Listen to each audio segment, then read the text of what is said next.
You know what I hate?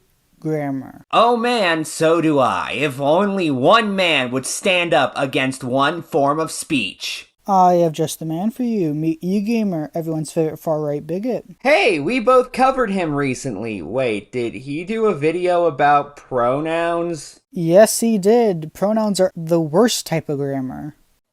Hello fellow far-right bigots, it is I, Egamer. As we all know, it's our favorite month of the year, Pride Month, and while there are many confusions and questions that I have about decision-making skills and just logic when it comes to this whole movement, there's one thing that I've always been just confused about. I think I found an article that's really just the icing on the cake for this thing, which is pronouns. This is an episode of the Retarded Review, so you all know the drill. At the end, we'll be rating on a scale of 1 to 10 how retarded this is, with 1 being a valid concern and 10 being having no logistical backbone whatsoever. Let's begin. Here's why gender pronouns are so important. Pronouns are important because it's the smallest way to acknowledge someone's identity. So right off the bat, there's an extremely precedent contradiction here because it's saying that it's important while simultaneously saying that it's a very small way to acknowledge somebody. Just wanted to point that out. The thing is, things could be both small and important. Those two statements are not contradictions. Any first step may be small, but without the first step, no other steps can happen, so therefore it is both important and small. If you spend half a second on the internet, you've seen articles, essays, and all-out Facebook commenting wars about whether or not pronouns are important. Well, at least they got that part right, that the left won't shut the fuck up about it. To be perfectly fair, the right won't either. Was there like a point to that interjection? No. Let's set the record straight.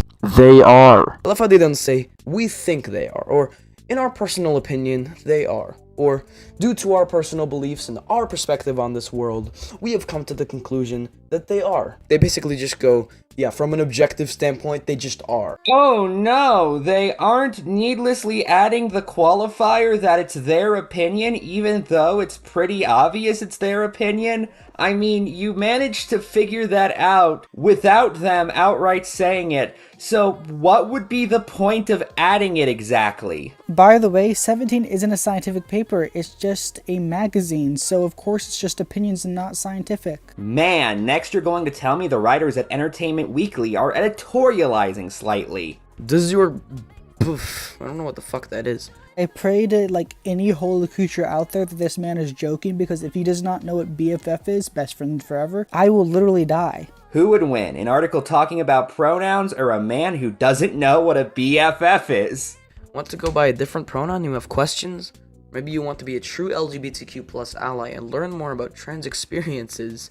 No, not particularly, no. We talked to 4 trans college students. The hilarious thing about this is that most left-wing articles about this type of thing will talk to an expert or talk to like a professional or a gender studies major. I mean, while that doesn't necessarily validate their point, it's kind of a bragging right. Like, oh, we got the experts on our side, you can't really disagree with us. I really enjoy him ranting about something that he admits doesn't even appear in this article. So why would they need experts for a non-scientific article? But here it's just like, yeah, we talked to some college students. I mean, yeah, it's supposed to be a personal article from the point of view of the average people who this website is aimed at. Obviously, they're not going to talk to experts for what amounts to some pop piece. Pronouns are connected to gender expression. And what the fuck is gender expression? It's ugly, like look at you, it's a damn... Yeah, they're going to answer the question. Just wait, be patient. The external manifestations of gender expressed through a person's name, pronouns, clothing, haircut, behavior, voice, and body characteristics. Okay, there's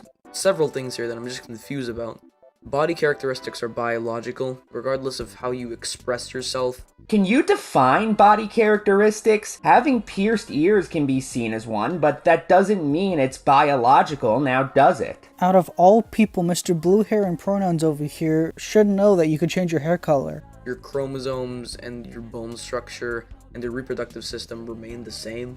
I mean, you can have your bone structure modified. That's what operations like nose jobs are. Fuck, you can have your reproductive system modified. That's what vasectomies, hysterectomies, having your tubes tied, or even being castrated are. So I'm not entirely sure how this is relevant to gender expression. Voice is also confusing because you can't really change your voice unless you want to force a particularly masculine or feminine voice. You very much much can change your voice. I don't know what you're talking about. As someone who's done years of speech therapy, you very much can do that. Also, I just came here to say that testosterone is a thing which can deepen your voice and is highly recommended for trans men, and it's also biological. So like, Which nearly every time that happened, it sounds like a squirrel with his nuts being tickled. Haircut is also confusing because there are plenty of women who are still very feminine with short hair and men with long hair who are still pretty masculine. Yeah, there are many different styles of hair. People use their hair to express their gender identity. Oh yeah, I'm not necessarily sure what this definition here is. One of the main reasons why pronouns are so important is because other than our name, it's one of the main ways that people identify and call us. Well, you could say the same about any other word in the English dictionary, but we're not going ahead and having preferred adjectives or preferred verbs. How are those any different? They're both generally on a basis of truth or fact. They're both referring to a person, and they're both things that are used every day in typical human language. What the fuck is a preferred verb? A verb is an action word, so it doesn't make sense to have them linked to your identity in the same way one would link pronouns to it. You can have preferred adjectives, no one's stopping you. So what's the difference? Why can't I have preferred adjectives? Why can't I be referred to as fucking amazing and impeccable? Why can't those be my preferred adjectives? You can prefer that. Most people, I would assume, prefer to be called amazing over moronic. This whole paragraph is basically talking about how your preferred name is basically the same thing as pronouns, which is false. That's for the simple reasoning that when I say she, I'm referring to about 4 million people. What? No, you're not talking about 4 billion people, you're talking about one person. The main difference is there are an actual set of characteristics and facts that make up the reasoning behind why me saying she refers to those people. With a name, that's identification on an individual scale. Pronouns are on a collectivist scale. They have definitions, they have meaning. Again, no they aren't. You can use pronouns to refer to somebody individually. Fuck, your example, she, is quite literally a pronoun used to refer to a single person. The name doesn't have a meaning. For example, the name Benjamin. There's no definition for the term Benjamin. Benjamin doesn't mean anything. It's just something you call someone.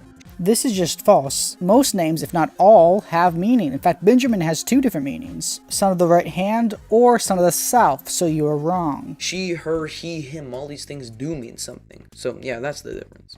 The way that we call people by the names that they give us is very similar to how pronouns work. They're really not. People tell you the pronouns and then you just use them. Well, no. Does Egamer not use pronouns when he speaks? Like, does he just use names when he's referring to people every time he talks? This is basically implying that whatever they say is factually correct. I mean, yeah, people think the things they believe are correct. That tends to be why they believe them. Like, let's say I identified as a fucking lawn chair and I wanted to be referred to as a lawn chair.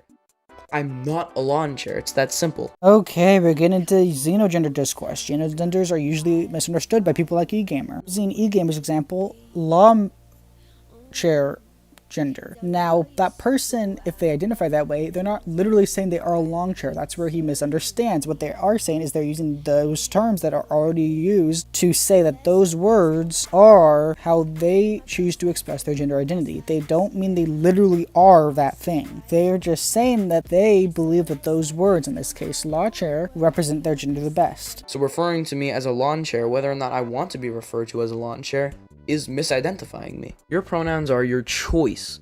Using a pronoun is one way to connect with the world, which is why it's so personal.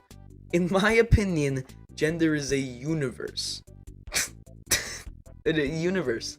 Yeah, your bone structure, your chromosomes, your reproductive system, all of that shit, that's a universe. Totally not like there's 2 basic categories that you fit people into and that's it. You do know they were being allegorical, right? Also, there just aren't 2 options. There are intersex people, for example, so the system itself is not binary, but bimodal. Yeah, it's an entire universe. A multiverse, in fact. And so, in using the correct pronouns, we're validating, yes, you are right in your identity. Well, you're kind of also explaining why you shouldn't respect somebody's pronouns. Because, I mean, what if somebody's not right in their identity? How can one be wrong with their identity? Like, how does that even work? Once again, if I identified as a lawn chair, I'm not correct in my identity of a lawn chair because I'm simply not a lawn chair. It's that simple.